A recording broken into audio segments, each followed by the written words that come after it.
anything that can be built basically will, and it already has. It floods the market. AI is such a good example of that. Like, there's AI for everything, but at the end of the day, no one really cares about whether or not it's AI. They care about whether or not the experience that AI enables is improving their life in some way. And enough so that they're willing to part with their money. Before the product, there's a person. Before the pitch, a path. Today's guest, a builder who's earned his scars, invites us into the messy, luminous middle where curiosity meets constraint and the right question can collapse 18 months of risk into 18 weeks of progress. You'll hear how he learned to treat product as a promise, not a feature on a wall, but a human doing something newly possible. From sweeping floors to shipping software, from costly false starts to disciplined discovery, this is the founder's rite of passage.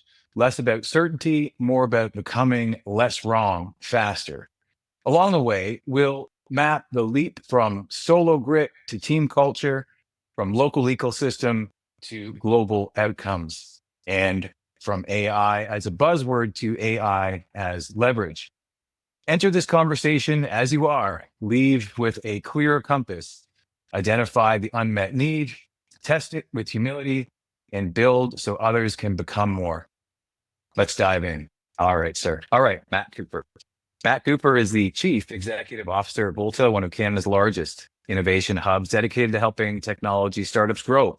With over 2 decades of experience in entrepreneurship and operations, Matt has become a catalyst in Atlantic Canada's innovation ecosystem, expanding opportunities for founders while reshaping how communities think about startups.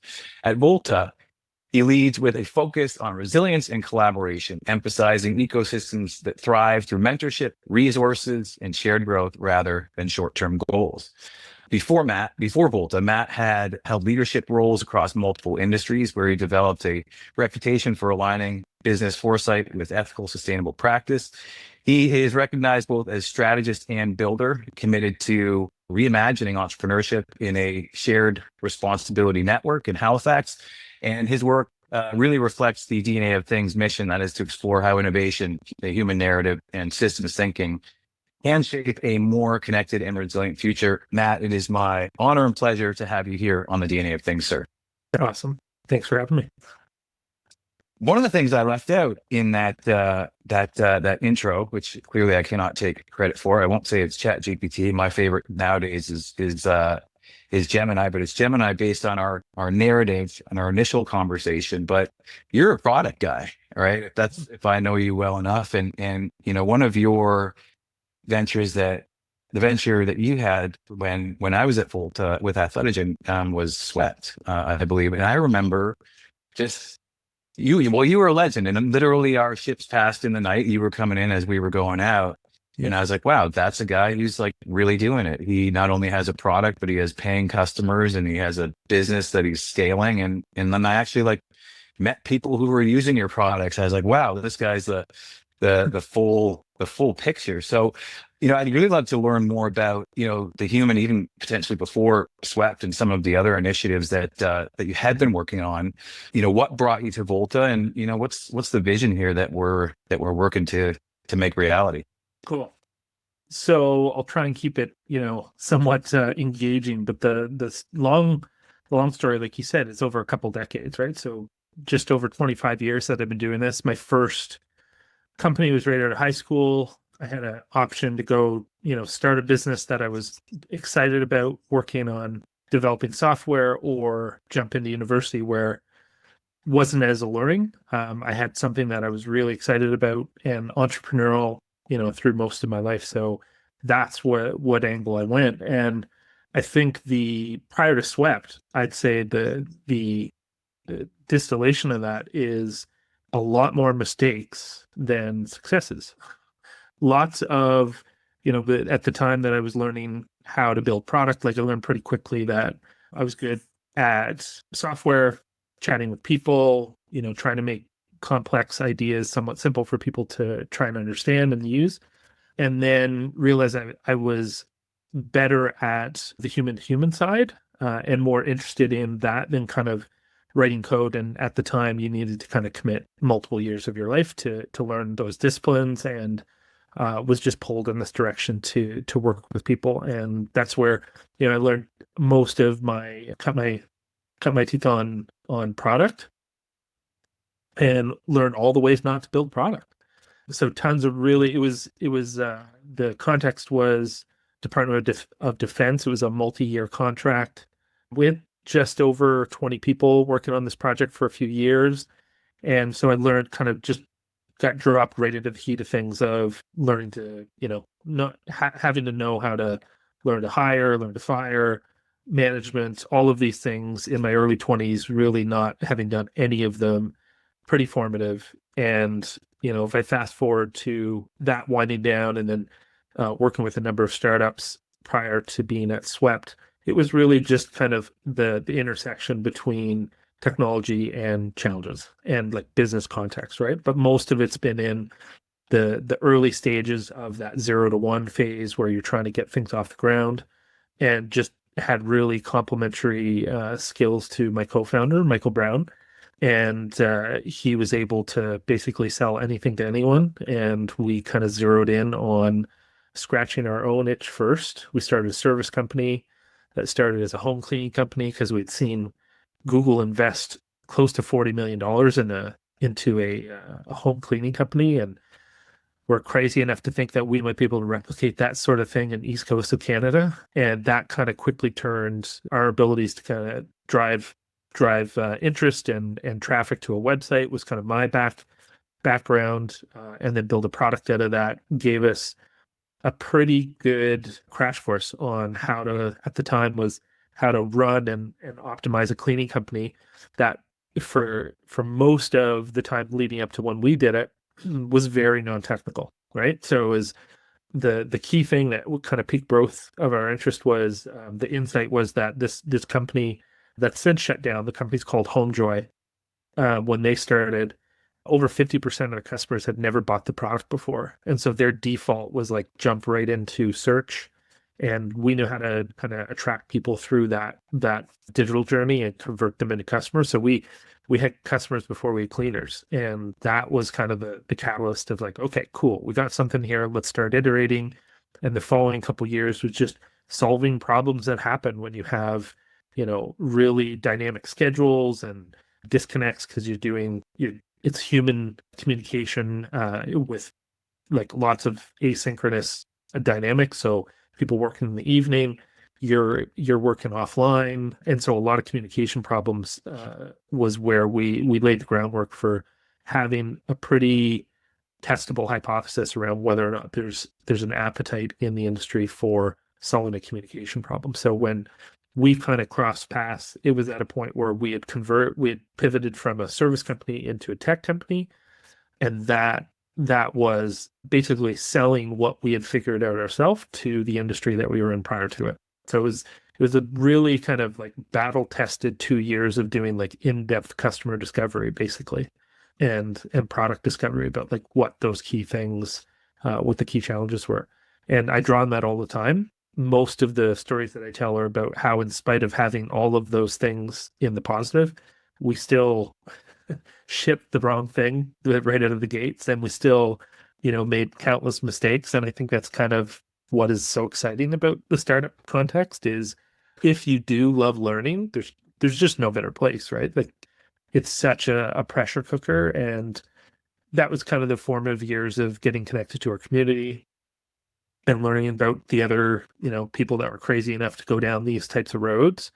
And that's where I got connected to Volta's community. And COVID kind of redefined how we were all connected, and everybody kind of got scattered to their corner.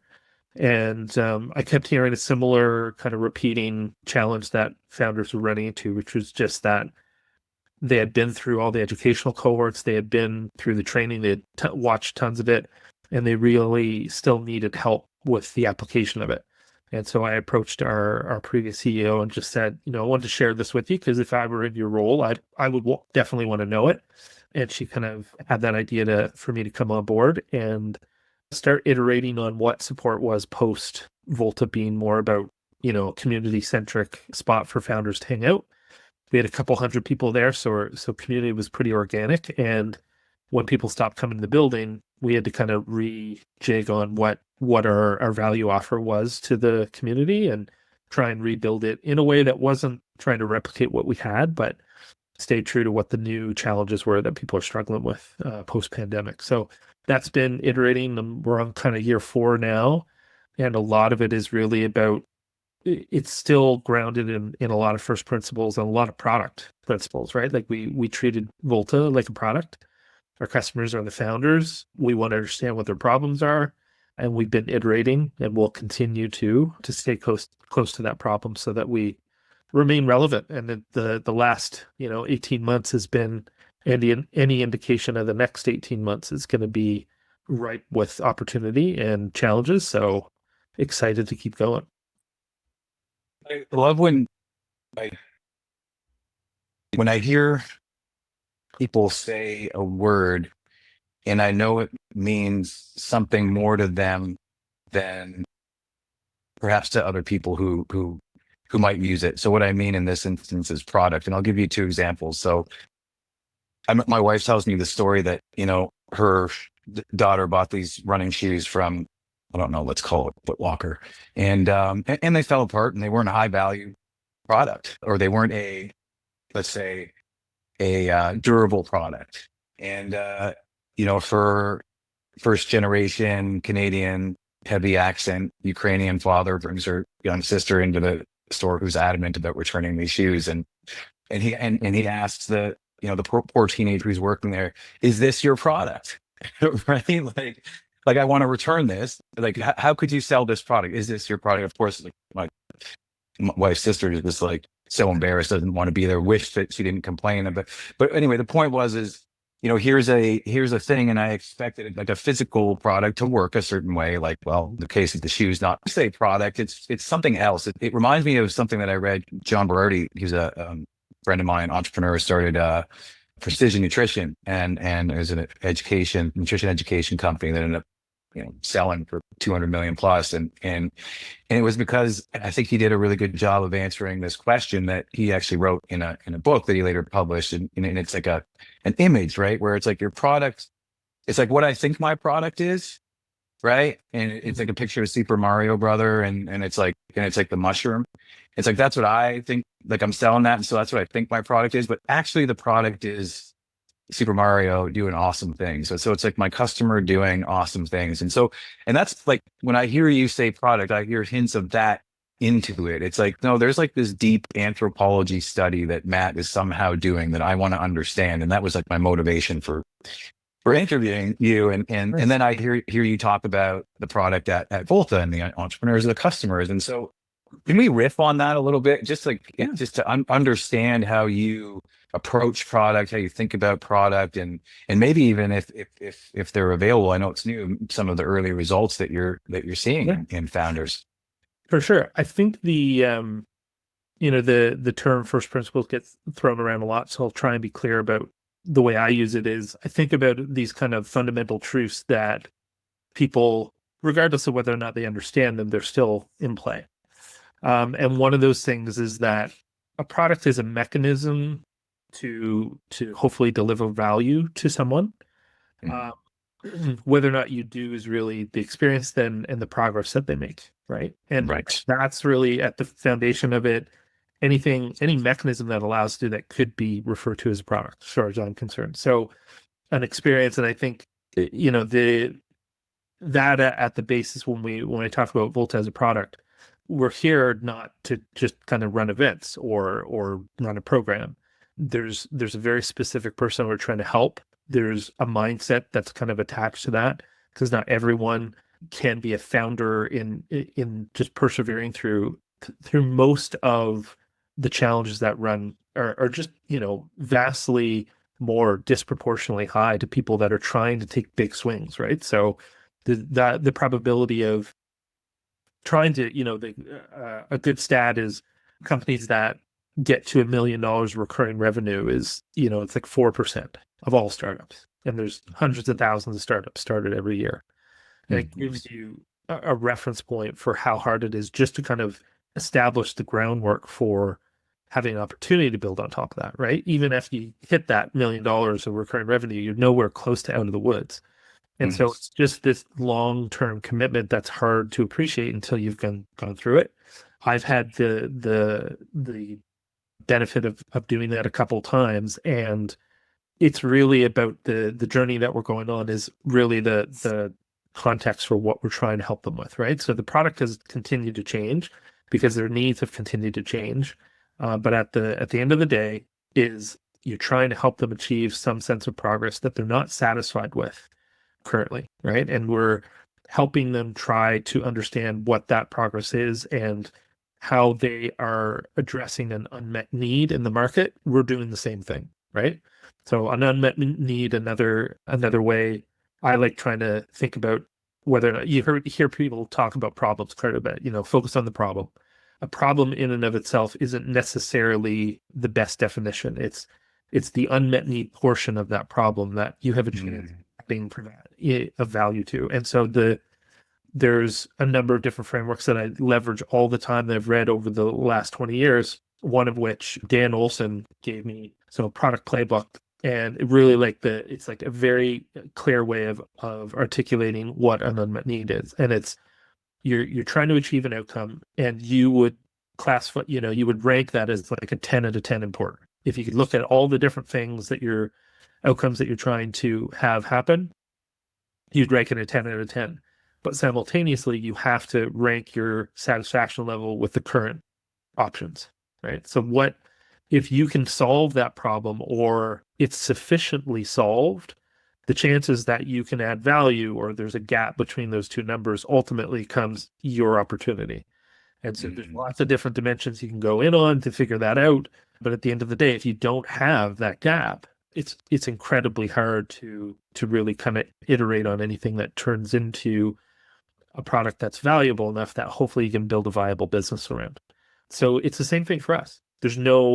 We don't get to escape the same kind of first principles that founders go through. So when I think about the products that we've offered the teams, it's helping them learn these kind of core concepts, iterate, stay motivated, connect with each other, support each other, go through the ups and the downs. And there's way more downs than there's ups. And it really is just about trying to support people that I think the most compelling founders, and I'll be super clear about this. It's not a judgment on like a good or bad or better or worse. It's just the teams that seem to, and the individuals that seem to have a disproportional level of success are the ones that, regardless of whether or not the current thing they're working on is working, they're never going to stop doing this, right? It's just in them. They want to constantly create, and they're never really satisfied with status quo. And so there's an always emerging new horizon of things to look at that could be viable businesses. And that's just the mechanism, again, to monetize the value you're trying to create, right? So the first principles are your product's not important. Your business isn't important. It's the value you create and the progress that you enable.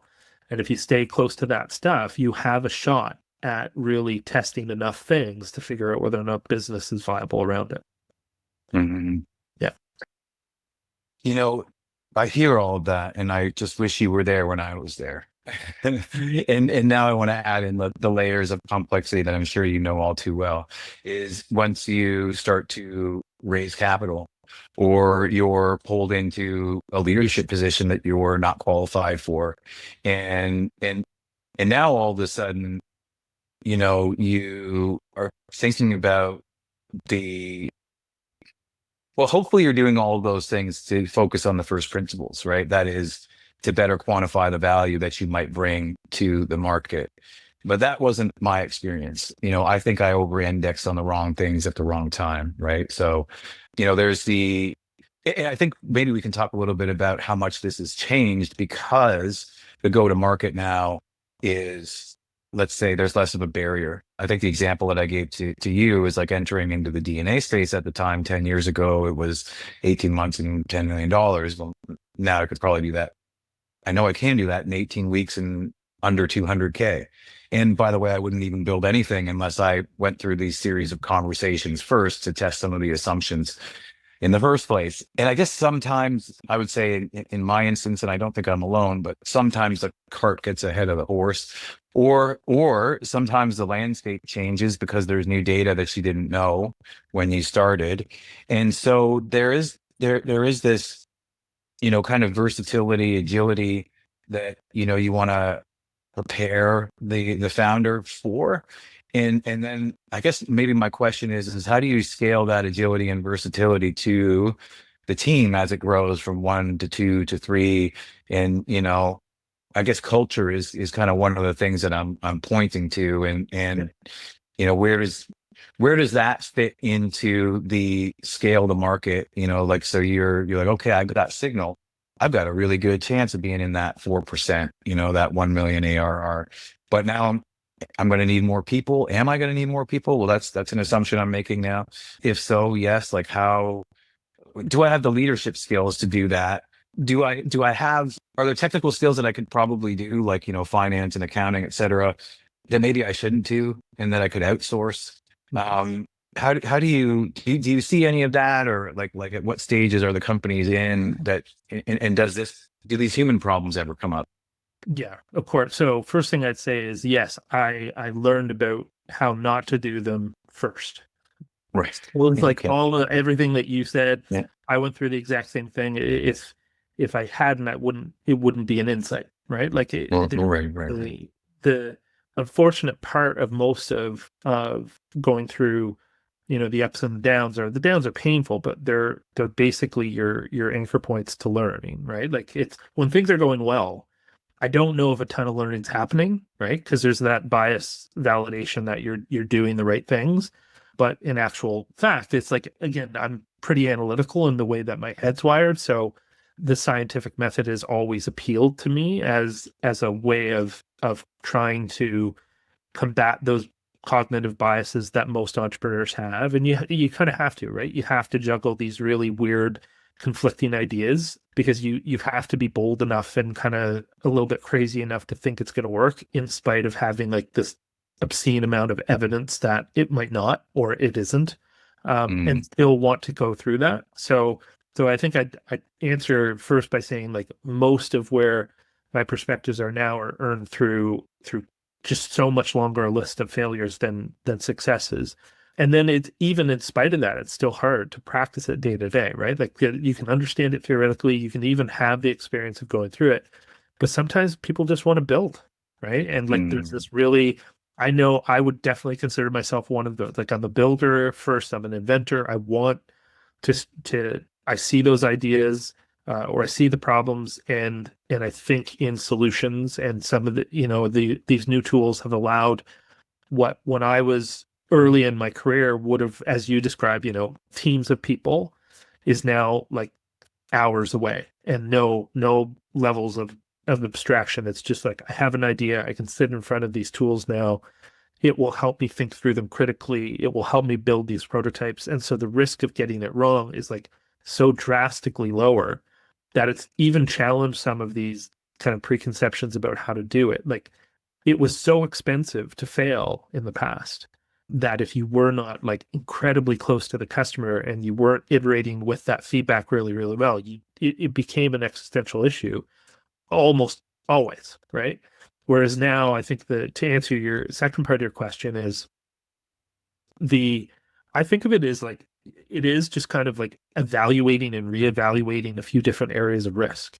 So another really useful framework that I use is from a product expert named Marty Kagan. So he's been, 40 plus years. He's one of the original product people at Netscape, and he wrote a couple books, one of which I read probably more than a decade ago, that kind of laid the groundwork for me to start unlearning the first half of my career, of like, I started connecting the dots of all these mistakes that I had been making. And so it was kind of the ability to start accelerating my learning, because not all mistakes return those insights, right? So there's some you can't avoid that you don't have to actually experience firsthand to benefit from. So when you think about today, and how these tools can take an idea to a prototype in hours for essentially nothing, right? Your time, the risk of being wrong is not high.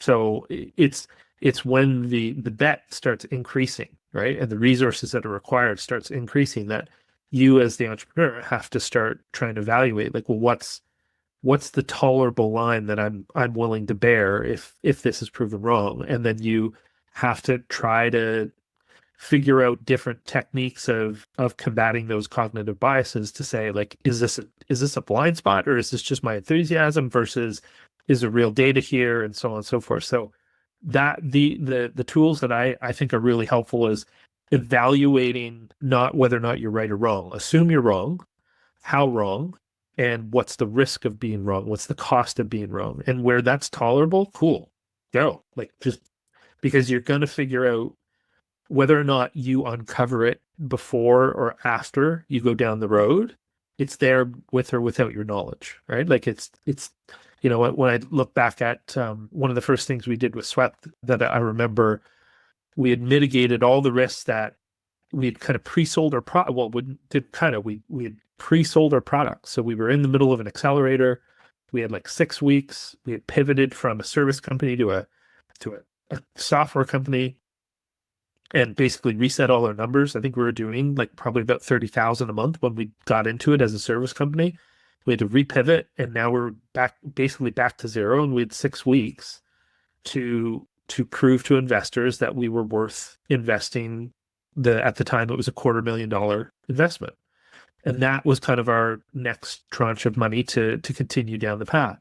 And so my co-founder and I we just busted our butts, and like it's just hundreds and hundreds of calls and to get down to distill down to those few that understood the problem we did. And then there were 11 of them that were willing to give us $200 a month for the next 2 months as early adopters and get early access to the first prototype, right? And so that is not common, right? I've seen that only a few times, and I've again been lucky enough to have the experience of doing that a couple times.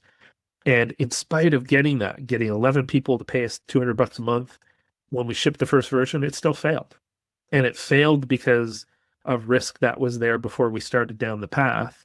That was like, what I would refer to as a usability risk, which is in that case, it was a tablet that mounted on a wall, and the usability risks were things like the Wi-Fi was dropping, or the extension cord wouldn't reach the outlet. There wasn't one in the janitorial closet, or their customer didn't want them mounting anything on a wall.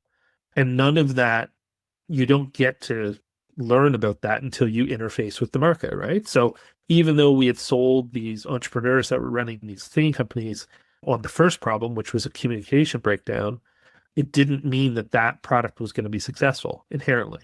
The good news was they didn't leave, because the first problem was urgent enough that they were like, I don't really care. I'm not tied to the solution. I just want that problem to go away. And so that was kind of our saving grace, right? Like, Right. that did not change.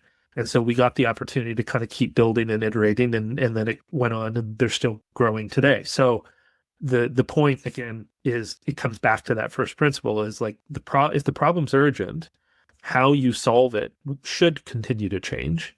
And if you stay close to those things, then you have a shot at learning what it is that's valuable enough to monetize, and then hopefully build a successful business. But the whole concepts that we had to kind of subscribe to back 10 years ago about how much money was required and how expensive, that's all fundamentally changed now, right? So we've got multiple residents that are close to or past that $1 million mark, and there have one or two or three people in the company. And like, we would have had 10 times that during our stage. So it doesn't mean all businesses are viable that way. It means the risk you have to take is now a fraction of what it used to be, which now by definition means you can take more shots, right? Like, but at the same time, you also have to appreciate that everybody has access to the same tools.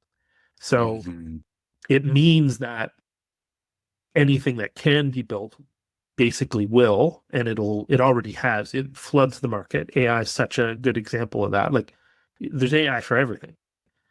But at the end of the day, no one really cares about whether or not it's AI. They care about whether or not the experience that AI enables is improving their life in some way. And Mm. enough so that they're willing to part with their money. And if you stay close to those first principles and not get, too tied into how cool and sexy the technology is, you have a shot at continuing to learn. And Mhm. that's the fundamental part, right? So the new skills are knowing what to build, knowing how to check your cognitive bias, and iterating with enough urgency that you can, become one of those few solutions that do win out over the others.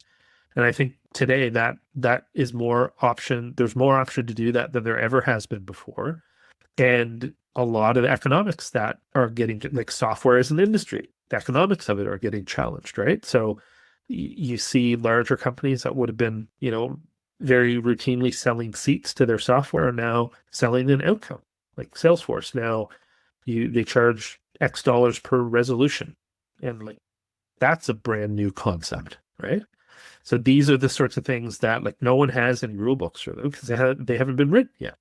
Or we could, maybe there's other dynamics that have existed in the past that we could draw some insights or creative angles from, but ultimately it's going to be up to the innovators that are trying to push these new boundaries, and that includes not just the technology but the models and the, like, sharing in the risk with your customer.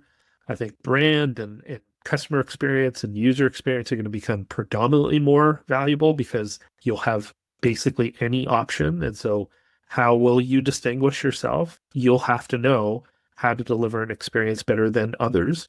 And that comes with specificity and proximity to that problem knowledge, right? So Mm. it's never it's not a checkbox, and it's the Mm. the idea of continuously doing this has never been more important. It'll increasingly be the common way to do it. Well, yeah, and what I'm hearing from you as you say, this isn't the checkbox, and as I fight all my temptation to resist the urge and processify it here, what I hear is, and I'll fail because what I hear is this three-step, right? Is like number one is like there's very much a human element, and it sounds like empathy insofar as like what is the need, and moving to the next step, objectivity, right? Testing my assumptions, and then three, there's this kind of persistence, and then through the iteration, but then a layer above that or within, however you want to think about it, there's the coachability, right? So and because I have felt that fire and that burn, and you're just like, I'm going to go and do it, against all odds kind of thing. Right. And that's like one aspect of like the burning desire in the athlete. Like, so take like your Prefontaine, if you remember him, he's like, I'm going to run the race wire to wire and I'm going to lead from beginning and end. And it wasn't until his coach was like, hey, you don't have that kind of engine. You're going to sit and wait and kick. And then that's when he became champion. But it took a long time of losing before he adopted that technology. And Yeah. and so this is a two-part question, I guess, is number one is what are you seeing in entrepreneurs insofar as their aptitude for coachability? How important is that given this model? And then the other part, we touched on this offline, is why is this so important right now? And why is this so important in Halifax specifically? Yeah, great question. So I think it's always been important. So it's that in the past, the friction and the perseverance and the skill that was required to amass the resources to take a shot, Mhm. it meant that there was just going to be a smaller group of people by down, like, Mm. just at how Mm. hard, only so many people can even get to base camp versus the top of the mountain, right? Like Right. you don't, this is kind of the thing. I think there's always been the mindset of the individual that's like, I'm going to take the helicopter to the top, right? Mhm. There, I don't think that'll ever change. It's more of a mindset, and maybe certain generations or generations of founders will be more predisposed to that. But I think there'll also always be people that are curious, and there'll always be people that are, humble but confident at the same time. And so I think of it less about whether or not you need it and more about whether or not your path to figure out if your theory is right or wrong enough or right enough. There is no right or wrong way, right? Like, and so I think one of the things that we've tried to do here, and definitely based on your conversation with Yaku, is that we're here to do and impart as much knowledge as we can. It's up to them to process what they like and discard what they don't. And Mm, at the end of the day, it's their risk to take. So we're not here to opt in or out people based on whether or not they're adhering to our system. It's if you do not like being less wrong over time and you don't see the value in having that be something that you can get better at, you don't need this support. Like by definition, it's not going to be valuable. So like using the same first principle here is your needs are fairly met executing the way you're going, right? Like it could be the outcome you're trying to achieve is hyper important, but from your standpoint, using your analogy with that athlete is until they were sufficiently unsatisfied with their progress, the learning couldn't take place, right? And mm, I remember a teacher of mine saying learning happens when behavior changes. So cool. Like if that is as simple a distillation as you can get it, if they're not changing behavior, then learning is not taking place. And if learning is not taking place, then don't go into a system that requires you to learn. Like it's just not going to be helpful. And that's what we try to do here is have those conversations up front and let them as best we can articulate the methods are here about you testing your theory with the market, not with our opinions. We can guide you through these principles that are kind of here, regardless of whether or not you know about them. And if you do subscribe to these ideas, there's tons of evidence and there's tons of founders that have come before them that would proclaim that this is a faster way to learn, right? mm, So if that is appealing, awesome, we can add value. If it isn't, your needs are met, and that's good. So I think that'll always happen, regardless of what the mm, technology is or what the opportunities are. But the second part of your question is like it means everybody can build. So if you don't know what to build or have a perspective or have some way to test your underlying assumptions, you are just, again, statistically, yes, but just intuitively, it will take longer. And I think it's unfortunate that, we will celebrate the winners more so than the losers, understandably, but just it is a fact. So what we then do is use the winners as a proxy to how to do it. And unfortunately, that's just not how it works, right? Like a lot of times, I think, like I wrote a blog post a week and a half ago about the rituals of customer discovery. And like this, the customer discovery is not the thing you're doing, trying to accelerate learning. And whether or not you do it by building a product and iterating with feedback or doing discovery at the beginning, it's not materially different if you reach the conclusion and the underlying truth that's there anyway, right? mm, mm, However you get there is up to you.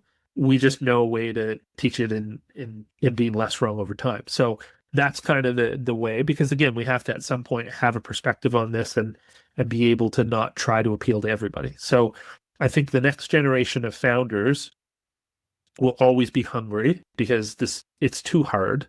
There's just so many easier ways to make money, right? Like you have to be wanting to make your mark on something and be driven to tackle really tough problems. And that will now be possible for way less risk and way less money.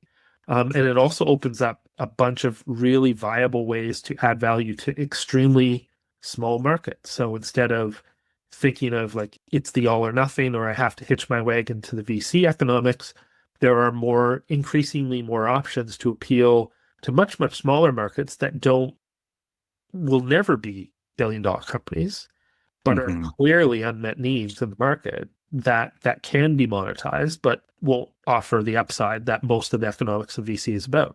So I'm not, again, being clear, not making that an advocacy for either VC or non-VC, saying they're different and they're different strategies. And if you want to build a wildly valuable company, you likely will require to sell a chunk of your company for resources to accelerate the growth because it just requires a different set of resources, but a fraction of what it did.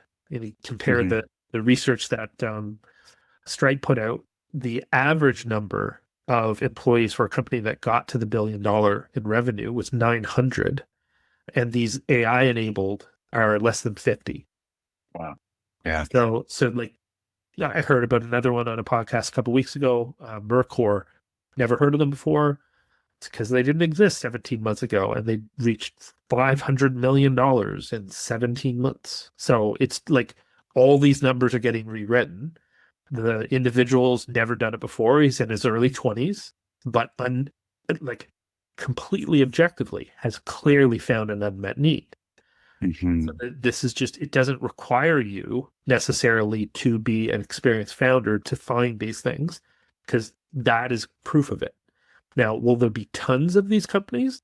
Unlikely, but that's not what most founders are trying to do, I think, right? They're not trying to be the biggest company ever. They're trying to build something valuable. And in the process, create some opportunities for themselves that otherwise the conventional career can't deliver on, right? Yep. Matt, this is definitely a shorter version of what we need to get in deeper. And I feel, it'd be fun is getting you and Yakto on together in the future. And who knows, even some feature founders at Volta. But I did promise I was going to finish just with 3 questions. And I know we're on a Friday at the end of the week. And so this might be an accelerated answer. And I can sense what you might say based on our conversation so far. But number 1 was, what's the key message? Like, what's the thing that we got to make sure we get out to listeners, and specifically who's a listener? Like, who needs to hear it most? And then number 3, who would you recommend with my next guest? Yeah. So the key message, I think, is curiosity. As if you have that kind of core drive in you, you now have more opportunity than you've ever had before. Right? There are more paths to a viable, successful career as an entrepreneur than there ever has been in the past, right? Which is incredibly exciting, because you basically have to. We just launched a new initiative this week called Builders, and it's really about helping those that have these inclinations to want to leverage AI to go down these paths and take it on. And there's lots of different facets of the skills that are required. Some is engineering, some of it's automation, some of it's like the people part, the training, the adoption side of it. And they're all going to be valuable, but I don't think the next generation of founders are going to get an option to not be fluent in AI, right? Like you have to start building these skills. There's no time to waste, and those that do will have an unfair advantage over you if you don't. So that's probably the core message, I think, right? Is do not wait. There's more opportunity than there ever has been. You do not have to consider yourself the crazy founder to be incredibly successful in the next 10 years. So I think, what was your second question? Who needs to hear this most? I'd say it is the builder, right? It's that person that hasn't thought of themselves as someone that would be willing to take the risk in the past. And I think it's because of the understandable preconceptions about how much risk this has been in the past. And that's been real. Like, I had 2 kids and one on the way when I quit my job to go in full time. That was many conversations with my wife, right? And a level of risk that, probably past ever taking again. And that's not the way it is today, right? And that's an incredible opportunity for the community. So the Builders Initiative is really about finding people that want to leverage these skills and work with real industry partners, whether or not it's small, medium enterprise or others, on the problems that they're trying to solve with AI, and we can connect them. So I'm incredibly excited about that. And the last one, which was who should be on this, I think you would have a ton of fun speaking with Christian McNamara. He'd be kind of top of my list, and he's one of our community members. He's someone that's been through the role, the ups and the downs. He's worked in big companies, worked in small companies. He's just a really bright guy, and he's got a lot of really strong opinions, which is kind of what you need to have this stuff, right? Amazing. Amazing. Well, hey, I will circle back with you to get that contact and definitely round two, maybe something in person. I'm really keen, as I said, being an alum to help in any way I can. So if something comes to mind, please don't hesitate to reach out. Let me know I can help. But hey, in the meantime, Matt, just wanted to thank you for taking the time on a Friday. Really appreciate everything that you're doing and looking forward to our next chat. Awesome. Thanks for having me. Every hero returns with a gift. Today's gift is a practice. Stay close to the unmet need, assume you're wrong, and reduce the cost of learning until progress becomes inevitable. If you recognized yourself in the story, the builder who can't not build, your next chapter is simple and demanding. Pick one problem that matters, talk to the people who live with it, and prototype the smallest promise you can keep. Share the credit, share the risk, and measure success by the outcomes your customers achieve. If you're a student or a mid-career switcher, fluency with AI is no longer optional. Use it to test, teach yourself, and to ship value sooner. And if you felt a tug for your city or your team, answer it. Ecosystems rise when individuals commit. The deeper question we leave you with today is, what are you willing to learn in public? Understand, activate, become. Thank you for joining me on the DNA of Things.